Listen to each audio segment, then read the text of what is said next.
Welcome and thank you all for standing by. At this time, I would like to inform all participants you will be on a listen-only mode until the question and answer session. If you would like to ask a question, please press star 1 on your touch-tone phone. Today's conference is also being recorded. If you have any objections, you may disconnect. I would now like to turn the call over to Helen Talley-McRae. Thank you. You may begin.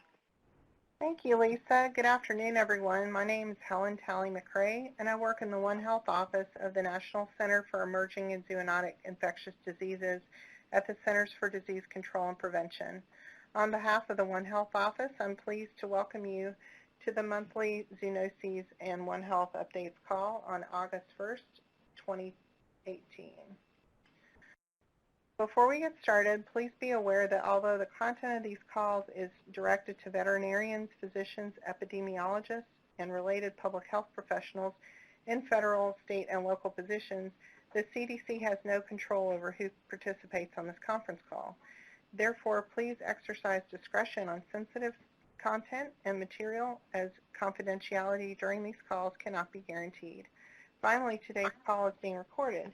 If you have any objections, you may disconnect at this time.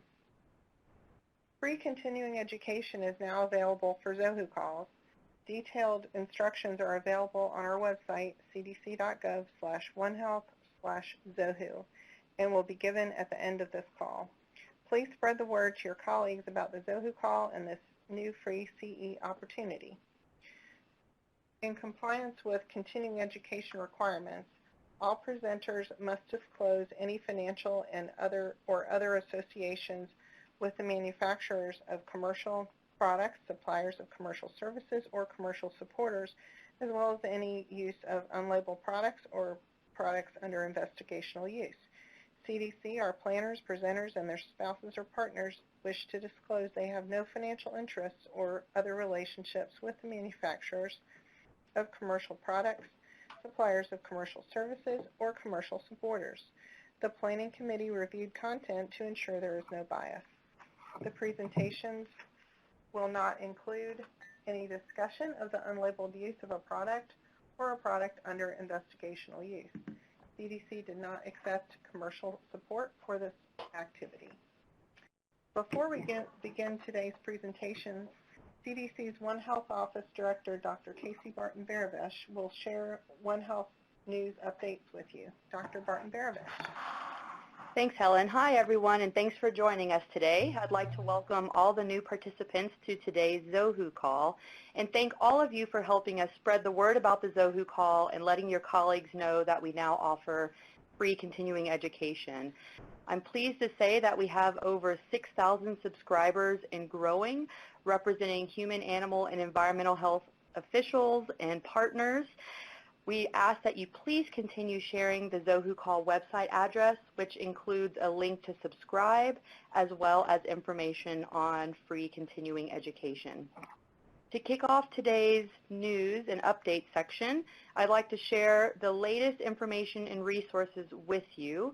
And as a reminder, these links are included in the email notice we send out. We have a new feature about influenza and zoonoses education among youth in agriculture on CDC's One Health website. We've included a few links to some upcoming conferences and meetings that might be of interest, including one on August 15th about changes to CDC's dog importation process webinar, the International Conference on Emerging Infectious Diseases, which is held in Atlanta from August 26th to 29th, are a couple highlights. We've also shared some highlights from recent publications, including brucellosis in dogs and the public health risk, preventing human salmonella infections resulting from live poultry contact through interventions at retail stores, and a summary of produce-associated foodborne outbreaks in the United States. There are also some highlighted MMWR topics on foodborne diseases and the treatment of Chagas disease. We wanted to highlight several current outbreaks under investigation, including an outbreak of salmonella infections in multiple states linked to contact with live poultry and backyard flocks, an outbreak of multi-drug resistant salmonella infections linked to raw turkey products, and a multi-state outbreak of Vibrio parahemolyticus infections linked to fresh crab meat imported from Venezuela. As always, a selected list of ongoing and past outbreaks in the United States of zoonotic diseases and related One Health issues is available on the Healthy Pets, Healthy People website. We'd like to invite you, if you're interested in sharing news from your organization, or if you want to suggest presentation topics or volunteer to present, please contact us. And lastly, thank you again for your support of the ZOHU call and for joining us today. I'll turn it back over to Helen. Okay. Great. Thank you so much, Dr. Barton-Barabesh. So here you see the overall ZOHU series objectives. And at the end of this call, the participants will be able to describe 2 key points from each presentation, describe how a multi-sectoral One Health approach can be applied to the presentation topics, identify an implication for animal and human health, and identify a One Health approach strategy for prevention, detection, or response to public health threats, and identify 2 new resources from CDC partners. We have 3 interesting presentation topics for you today: pet industry and public health, the role of wildlife rehabilitation in One Health, and multi-state outbreak of multi-drug resistant Campylobacter infections linked to contact with pet store puppies. You'll find resources and links for each presentation in today's ZOHU Call email reminder. Questions for all presenters will be taken at the end of the call. Questions, there will be provided later a Q&A box in Adobe Connect.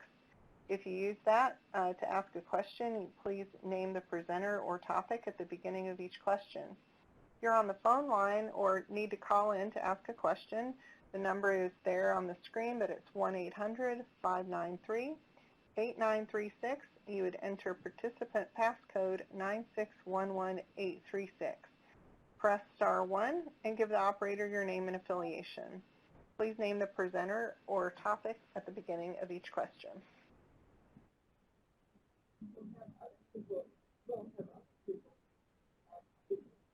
Okay, our first presentation, Pet Industry and Public Health, Collaborating for Healthy Pets and Healthy People, will be given by Dr. Thomas Edling. Dr. Edling, you may begin when you're ready. Hey, thank you very much. Hi, everybody. I'm Tom Edling, a veterinarian that's been working with the pet industry and public health for most of my career, and specifically with the Pet Industry Joint Advisory Council, PJAC, for the last 15 years. I'm currently the co-chair of the PJAC Zoonosis Committee, and want to provide everybody with some information to let you know how the pet industry has been effectively collaborating with public health professionals to help ensure healthy pets and healthy people.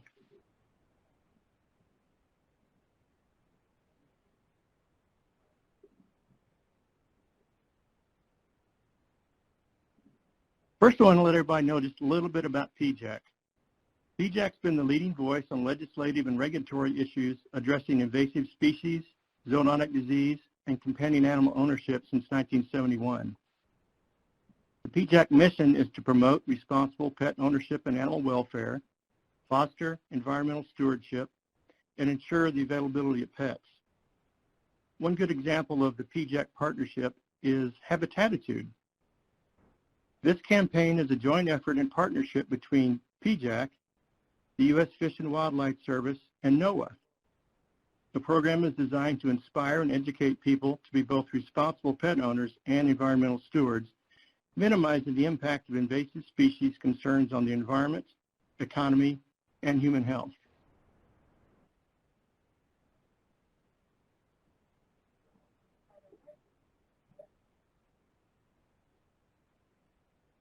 Hi, Tom, this is Helen. Do you need help advancing the Yes. slide? Okay. Sorry, the slide's not advancing. Okay, sorry. Which slide are you on then? You want to be on the third one? I want to be on the third one, yes. Okay, perfect. I'll take care of that. Just say next slide, and I'll do that for you. Okay, thank you. Okay.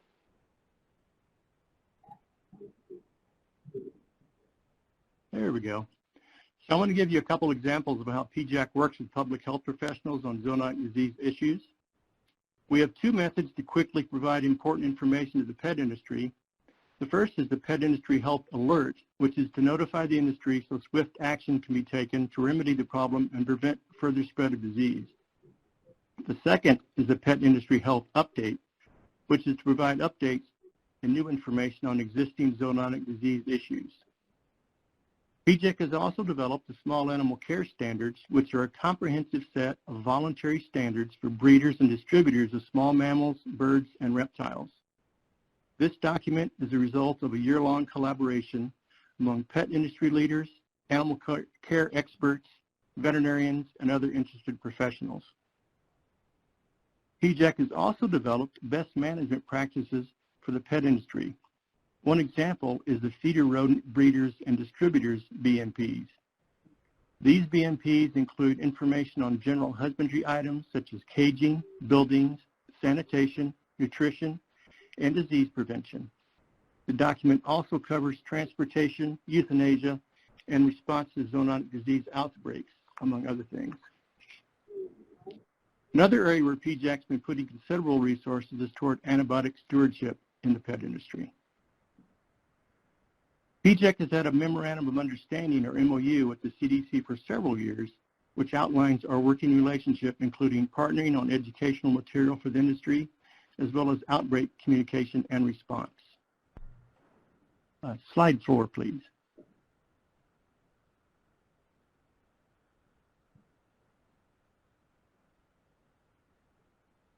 PJEC has been part of the Zoonosis Education Coalition since its inception. This working group develops standardized messaging for industry, state and federal public health documents, and educational materials like animal care sheets. These are two examples of the messaging that demonstrates the type of communication developed by the coalition. Next slide, please.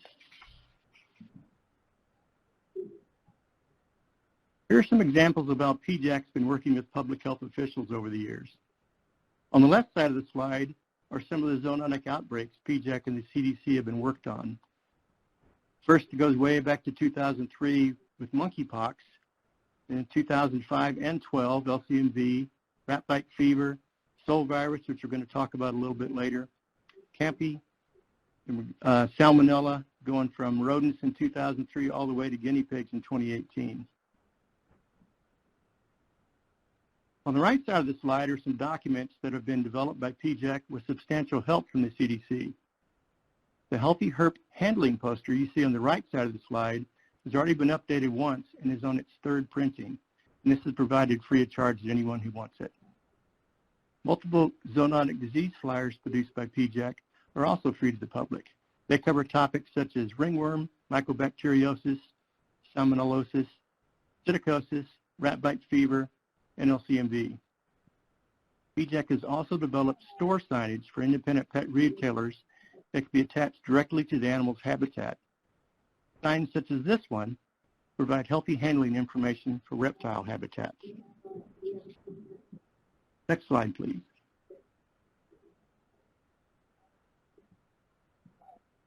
I want to cover a couple zoonotic outbreaks involving pets where PJEC and public health professionals work very closely together.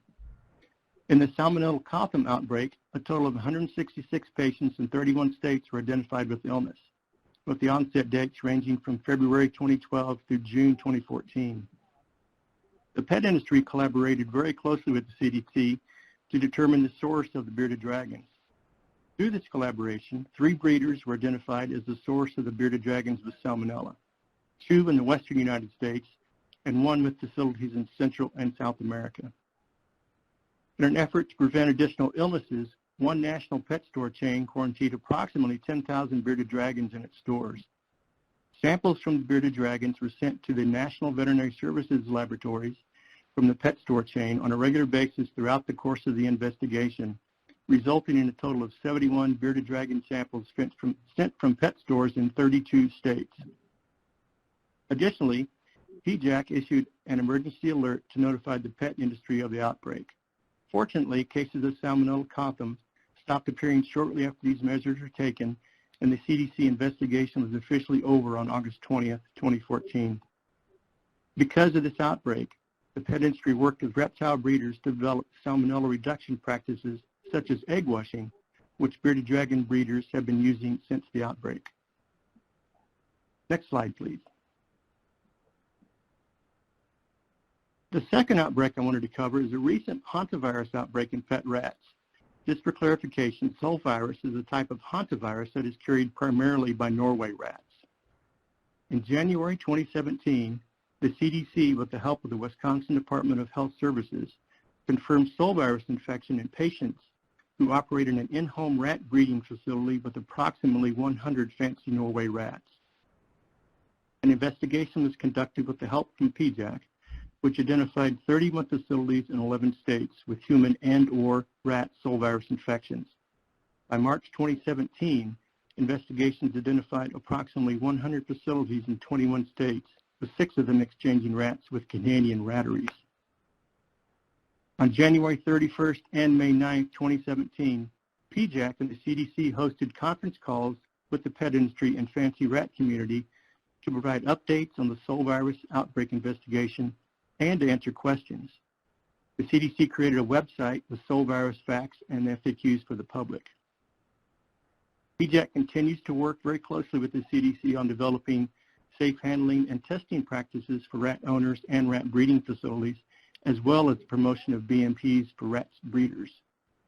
The CDC has also developed educational materials such as the SOL virus prevention fact sheet, SOL virus information for veterinarians. The jointly hosted conference calls using the SOL virus outbreak have become PJAC's new model for communication in zoonotic investigations and follow-up. This model was successfully used recently in guinea pig salmonella cases. Next slide. Pets are always going to be a very significant part of people's lives.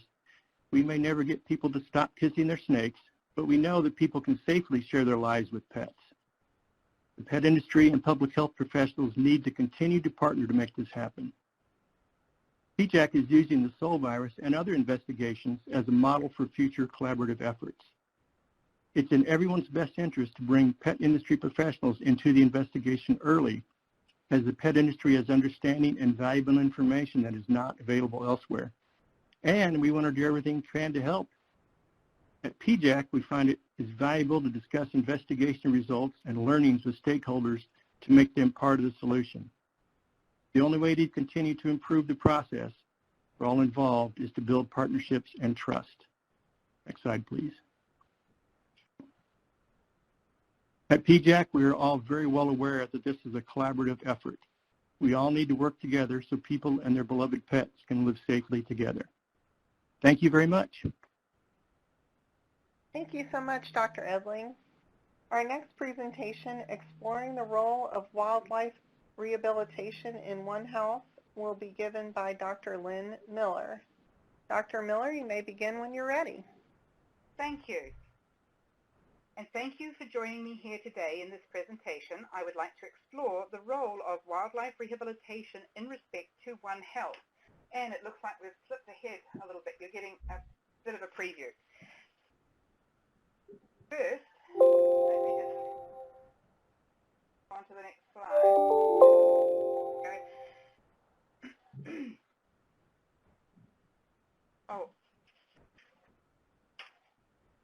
First, let's look at what the role of wildlife rehabilitation actually involves. The first goal is to provide professional care to our wild neighbours. Our caseload includes sick, injured or orphaned wildlife that ultimately will be returned to their natural habitat. They're not pets, and we work to preserve their wildness as we care for them. This does not happen in isolation, and the teams involved include veterinarians, other wildlife rehabilitation colleagues, and species experts who can help ensure we do the very best for the patient. Ultimately, of course, the goal is to return these animals to the wild once they have grown up, healed, and recovered from their injuries.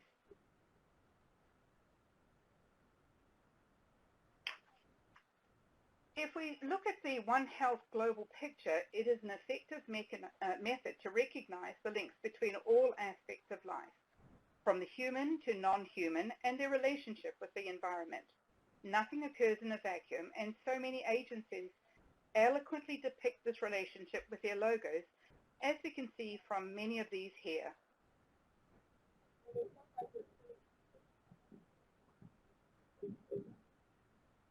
Now, if we look at the role of wildlife rehabilitation and the one it can play in the One Health paradigm, it can be quite pivotal, especially in the urbanized areas. And I'd like to explore this role through each of these aspects.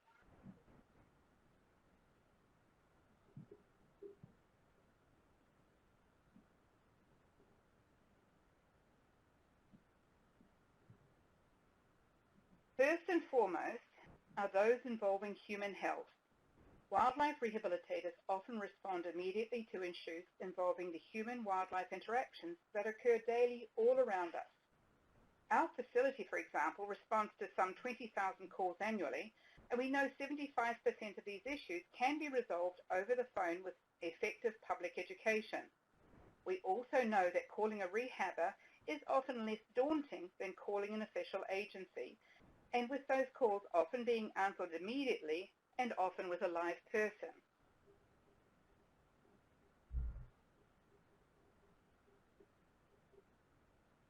Where needed, this advice can ensure injuries are avoided, as many of our wildlife are literally fighting for their lives and do not recognize the helper is just that, trying to help.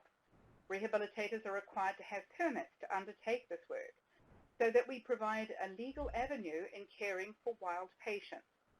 In admitting wild patients, we also reduce exposure to zoonotic diseases, some that are fatal, as we have sadly seen recently. In caring for these patients, emerging human health issues can be identified and ensure the appropriate management of the case, which may actually end up protecting the finders should rabies, for instance, be identified as the cause of the animal needing care in the first place. And people often express relief and gratitude for being able to provide the appropriate care for the animal they found, and surprisingly, have become extremely attached to in a very short time.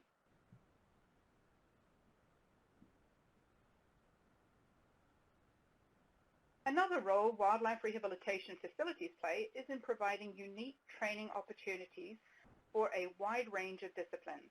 Internships can offer opportunities for students planning to work with wildlife in their future professions and to gain valuable practical knowledge.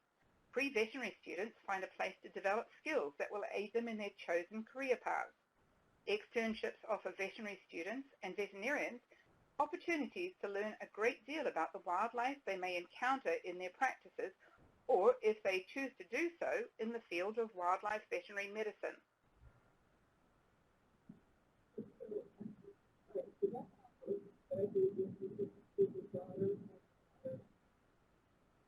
From the wildlife perspective, rehabilitation offers opportunities for monitoring species as each patient admitted is examined thoroughly. That hands-on start in the process is an opportunity to not only review the individual presented, but also to open a window onto its species health in the local region. Further knowledge is gained by using in-house and professional laboratory services. During this process, novel diseases or parasites can be rapidly identified, or at least the recognition that something just isn't right might come up and prompt further questions and exploration. The overlap of drug resistance from humans and agricultural species can also be seen in our wildlife, especially when recognizing a previously effective treatment no longer offers that solution. Nothing happens in isolation, and sadly, we know many of our patients will not survive the reason that brought them into us. The opportunity to perform necropsies helps to further our knowledge of the species and those issues. This can start in-house or with agencies offering in-depth testing and further research that may explain what is seen and happening at the local level. Outbreaks such as the Muscovy duck parvovirus currently occurring in the South Florida region is one such example of the situation where a wildlife rehabilitation facility alerted local government agencies to an emerging issue.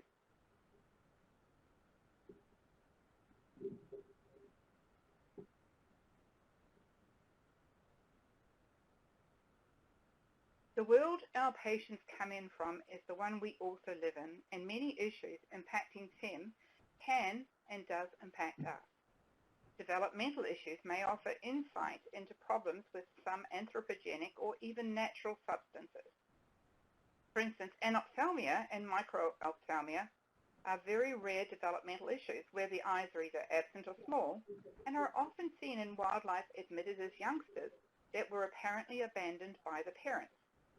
Of course, these can be naturally occurring events. However, where they are seen routinely, it should be a cause for concern and further exploration. Birds arriving with waterproofing loss can point to spills of oil, of course. However, many other contaminants can and do damage waterproofing. These can include industrial surfactants and waste products that may have entered our waterways. Lead toxicosis is routinely seen and will not go away for many centuries, sadly, as we have peppered the landscape with lead from ballistics and fishing tackle, lead flashing and industrial waste, to name but a few sources. This can and does have population-level effects, as we know from the California condor experiences. Secondary toxicities are another huge issue with the newer generations of rodenticides. Raptorial species such as red-tailed hawks and great-horned owls now invariably have evidence of some of these chemicals stored in their livers, a time bomb that may blow with any further acquired dose. Rehabilitators see it all. And yes, it is as devastating to us as it is to the finders who pick up these birds. It is not an exclusive avian issue either, as many of our urban mammals also suffer from rodenticide toxicity.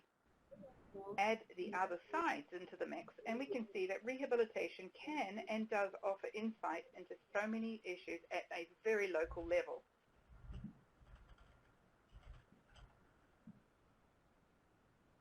Finally, major disasters can and do bring these aspects together. Hurricanes, fires, and oil spills, to name a few, are their own One Health issues. Hurricane Irma left our facility operating on a greatly reduced capacity as our infrastructure was heavily impacted. But that did not stop the need to respond to wildlife, as can be seen here on the upper images. The public arrived with wildlife victims even as they themselves were dealing with the damage to their own property. Oil spills can and do devastate regions for all living there. Deepwater Horizon is only one example of a situation that is played out daily around the world. Many spills are much smaller, obviously, and managed locally. However, they can be catastrophic for many localized species. The scenes here show part of the response to the oiled wildlife in the Deepwater Horizon spill. Those that could be rescued and rehabilitated represented only a small portion of the wildlife impacted. However, this process is important from so many perspectives, primarily for those that could be rescued, but also for the public viewing this catastrophe unfold. On another front, all the specimens and documentation collected also helped ensure all legal avenues pertaining to the spill were addressed. These events really pull all aspects of wildlife rehabilitation and One Health into play, not only in the immediacy of the moment, but also in the long term as we learn from these events.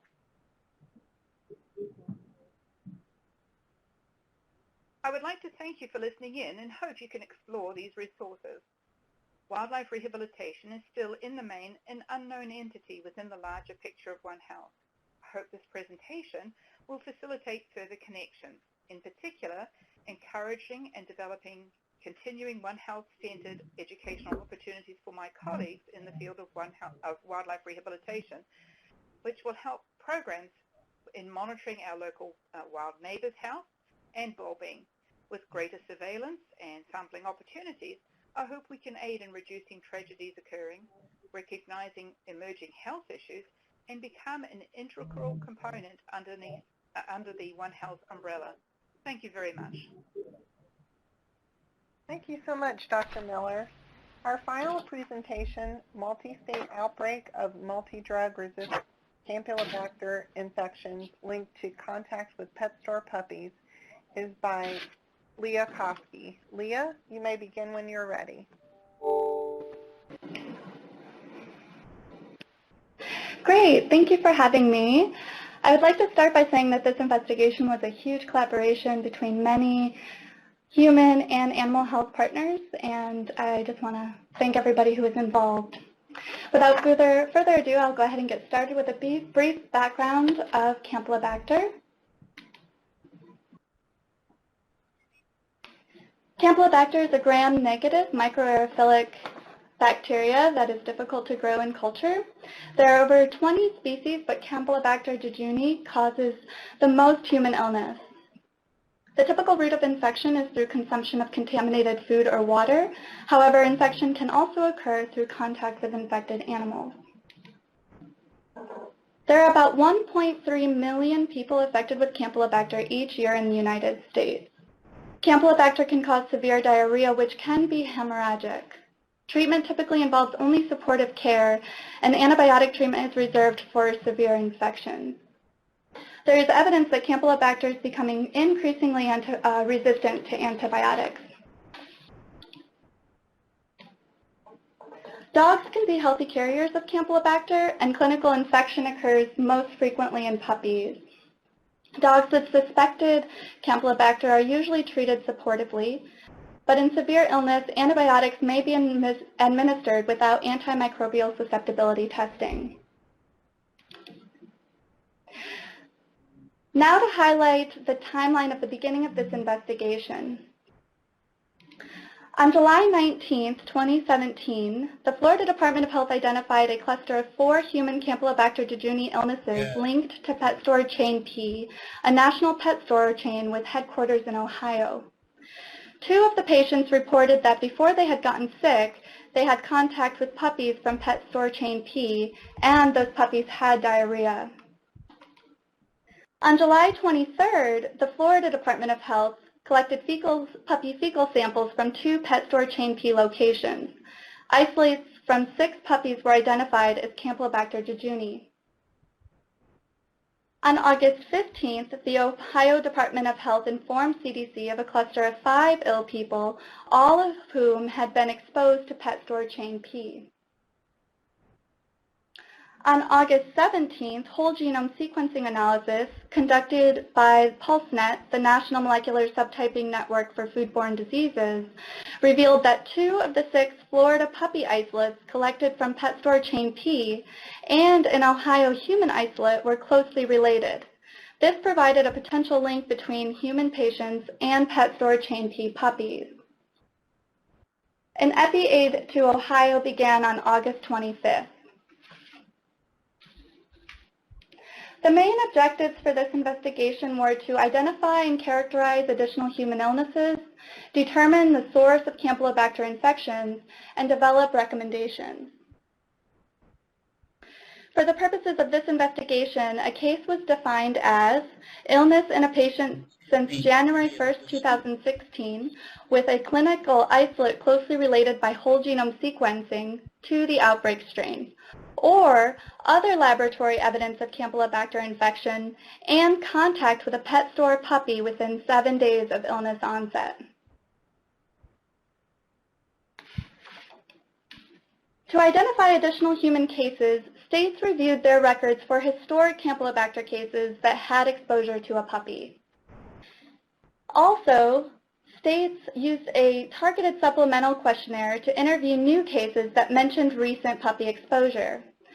A screenshot of this questionnaire is on this slide.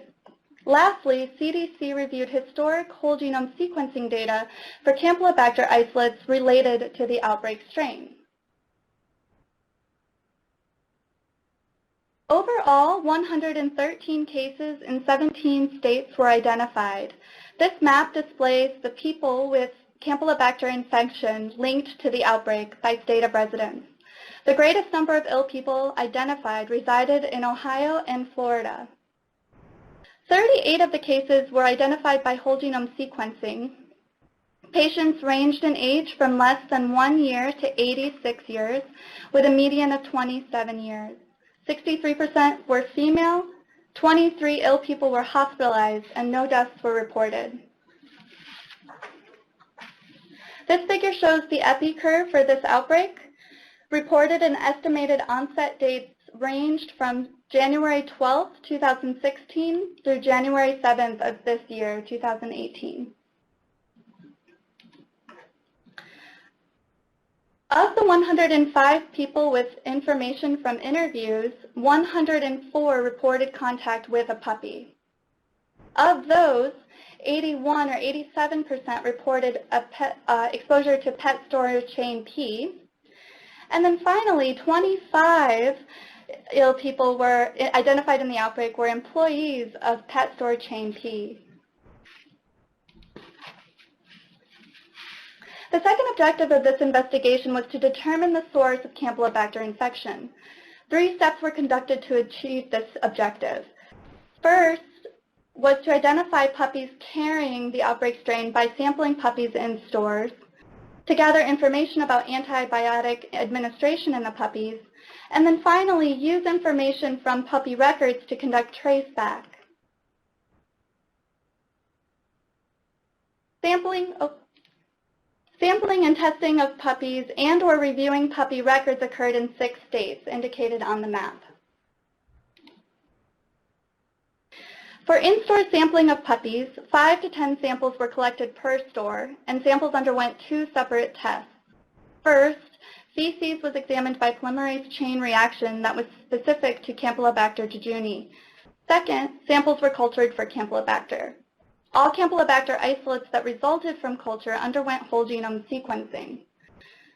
Finally, isolates were also evaluated for antibiotic resistance.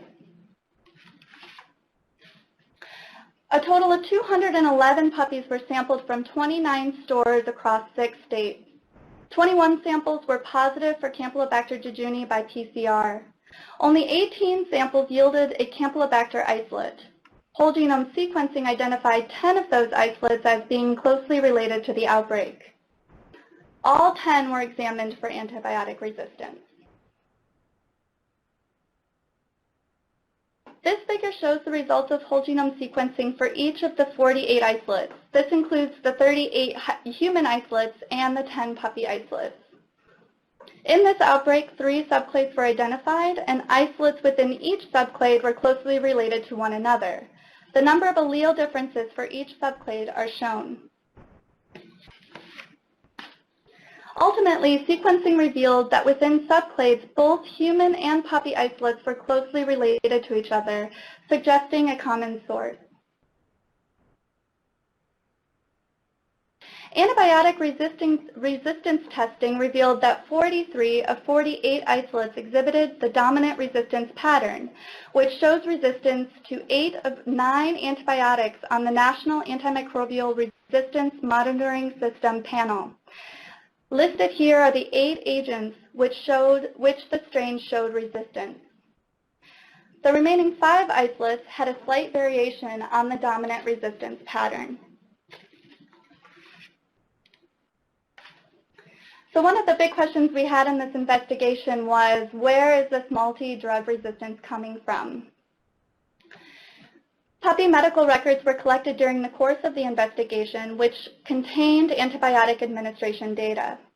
Among 141 puppies with complete antibiotic records, only 5% had not received antibiotics. Most dogs received multiple courses of antibiotics. 77 or 55% of puppies received antibiotics solely for prophylaxis.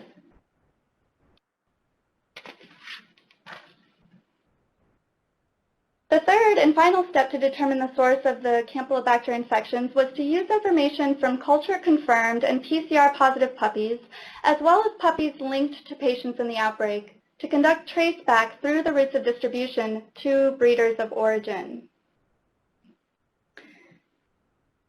In total, there were 20 Campylobacter jejuni positive puppies either by culture or PCR, and 8 puppies with an epi-link. These were traced through 8 distributors to 25 different breeders. Ultimately, no single breeder, distributor, transporter, state, or dog breed could be identified as a potential source of infection. The final objective of this investigation was to provide recommendations. CDC, in conjunction with state partners, communicated recommendations related to this outbreak to pet owners, pet store workers, healthcare providers, and veterinarians. Advice to pet owners centered on proper hand washing, particularly for children, sanitation when cleaning dog feces, and when to seek veterinary care for a pet dog. Pet store employees received recommendations on the use of personal protective equipment and proper storage of human food away from animal areas. Information for healthcare providers focused on antibiotic resistance and how best to manage patients with suspected or confirmed Campylobacter infection. Specifically, the recommendation was made to avoid empiric treatment as it is unneeded for most Campylobacter infections. Information for veterinarians included when and how to test dogs for Campylobacter, to use antibiotics judiciously, and messages to communicate to pet owners on how to reduce the risk of zoonotic infection. All information and advice was posted to the CDC webpage for this investigation. So in conclusion, this was a large multi-state Campylobacter illness outbreak linked to puppies. No single source of infection was identified, and this is likely disseminated throughout the industry. The outbreak strain is resistant to common first-line antibiotics used to treat Campylobacter infections. This investigation highlights antibiotic resistance and the need for antibiotic stewardship. Thank you to everyone involved in this investigation, and thank you for listening to the presentation.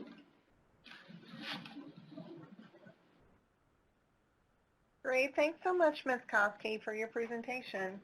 So we'll now take questions on the phone. Lisa, do we have any questions yet? At this time, I show no questions. Okay, so I'll just remind everyone if they have a question to press *1 and give Lisa your name and affiliation, and please name the presenter or topic at the beginning of each question. I do see, it looks like we are able to get some Q&As through here. We're just being asked to speak louder, so sorry about that, Laura. Hopefully everyone was able to hear most of that. If you can see the Q&A box on Adobe Connect and you have a question, please feel free to type that in and just let me know who the question is for. Lisa, do we have any one on the line yet? Yeah, one moment, please. Great. For the first question. Thank you.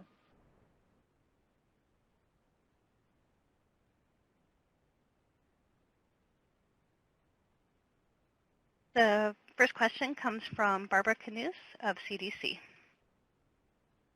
Okay. Hi, Barbara. Hello there. Can you hear me? Yes. Hi. Hi there. I just wanted to thank Dr. Edling for his presentation today. I, up until recently, was working for Viral Special Pathogens branch, and so our group was the primary group at CDC that was responsible for responding to the sole virus outbreak. And I wanted to emphasize the real importance of working with partners across the board when you have a One Health outbreak like this that involves people that raise animals, sell animals, the pet industry.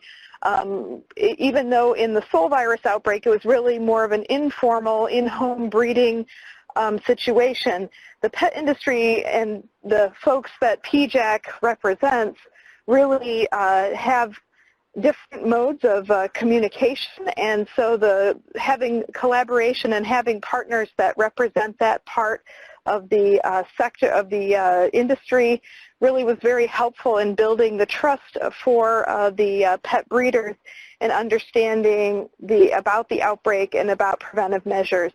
And we really appreciated the work that PJAC did to foster the understanding about the outbreak and to spread awareness about the outbreak. So just wanted to throw that out there and to definitely emphasize to the audience the importance of thinking about lots of collaborations and understanding who your stakeholders are when you have these kind of outbreaks going on, so that you can really effectively leverage the relationships that already exist and the communication channels that already exist. Thanks very much. Great. That's a really good point there. Appreciate you bringing that up. And Do we have any other questions on the phone?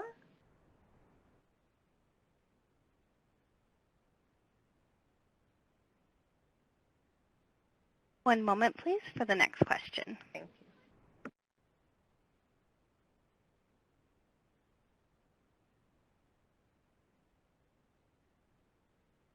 Thank you. The next question comes from Alice Chen, Swedish Cherry Hill.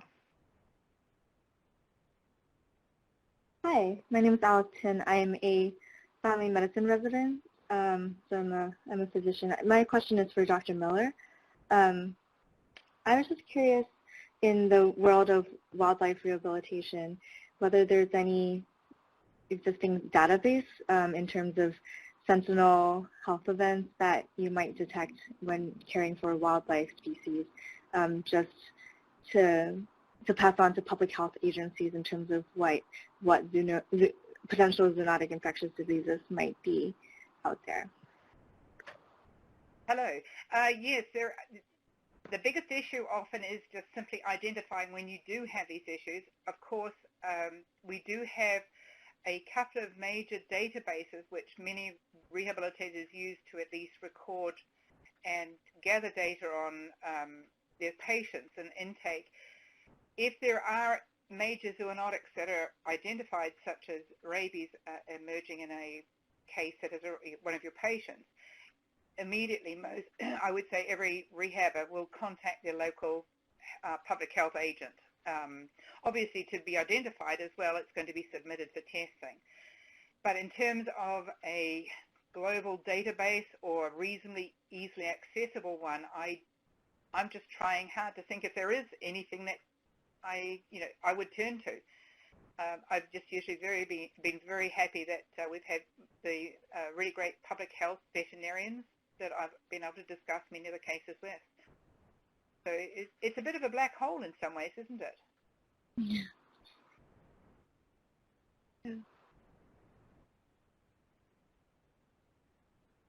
Thank you. I was just curious because I'm a family physician, so I treat human patients, but obviously they interact with the environment and wildlife as well.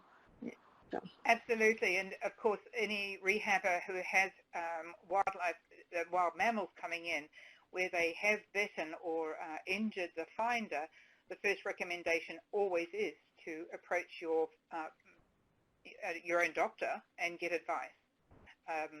Obviously that should be right across the board. Everybody gets that advice. Thank you very much. The next question comes from Valerie Koning, USD APHIS Veterinary Services. Hi, yes, Helen, this is Valerie. Can you hear me?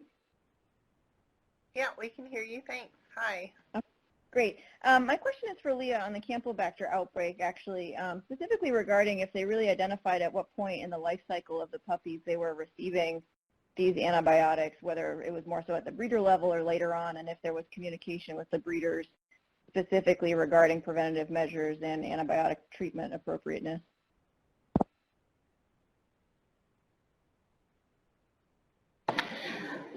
Hello, thank you for your question. So a lot of our records were actually only from the distributor and pet store level. Unfortunately, we were not able to obtain a lot of information at the breeder level. But from what we were able to see, they were getting antibiotics at both the distributor and at the pet store. And some puppies would receive up to 7 courses of antibiotic. I mean, a lot of these puppies were getting a lot of treatment. Wow. Okay, very good. Thank you very much.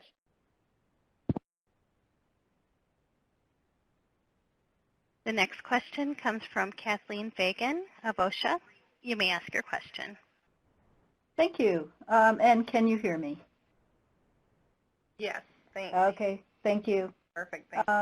I'm a medical officer at OSHA, and I have a question about the Campylobacter outbreak. I was interested to see that there was a significant number of pet store employees who were ill, and I have a couple questions about that. One is, did you see that their illnesses occurred maybe earlier than the general public cases?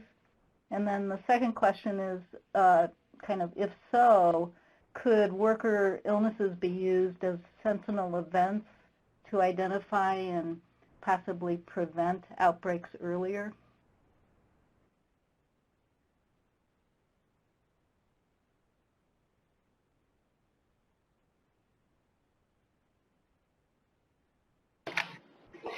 So to answer your question, we did see a signal early on of young females, but we didn't really notice that store employees were getting sick necessarily before the public. We didn't have that sort of signal.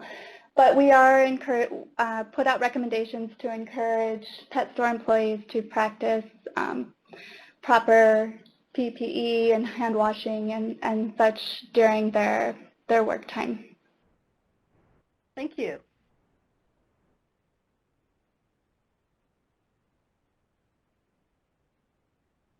Hey, Lisa, we have any more questions? At this time, I show no further questions. Okay. Let's see. Sorry, Lionel, somebody advanced the slides and I can't seem to get them to go back. I really need to show the slide one to the left of this. If you could possibly get that on there. If not, I'll just go ahead and say thanks to... Is that the one you want, Helen? This is Debbie. One more to the left, please. One continuing education slide. Okay. Am I going the wrong way? Yeah, just don't worry about it. I'm going to finish up the call. Thanks. Okay. So, yeah, sorry about that. So thanks again to everyone for their questions and to today's speakers for their excellent presentations. And for continuing education, the instructions should be on the screen, but not able to see those. They are available. Oh, now they are up. Sorry. Okay, so the instructions for receiving free CE credits are available at www.cdc.gov/onehealth/ZOHU/continuing education. The course access code is OneHealth2018. To receive free continuing education credits for today's webcast, WC2962-080118. Complete the evaluation at www.cdc.gov/TCE online by September 3rd, 2018. A recording of today's call will be posted online by September 4th, 2018 at www.cdc.gov/onehealth/zohu/2018/august.html. To receive free continuing education credit for this web on demand, WD2962-080118 video of today's call. Complete the evaluation at www.cdc.gov/TCE online by September 4th, 2020. Our next call will take place on Wednesday, September 5th at 2 p.m. For more information, please visit cdc.gov/onehealth/ZOHU. Please send your suggestions and questions to zohucall@cdc.gov. Thank you again for your participation. Goodbye.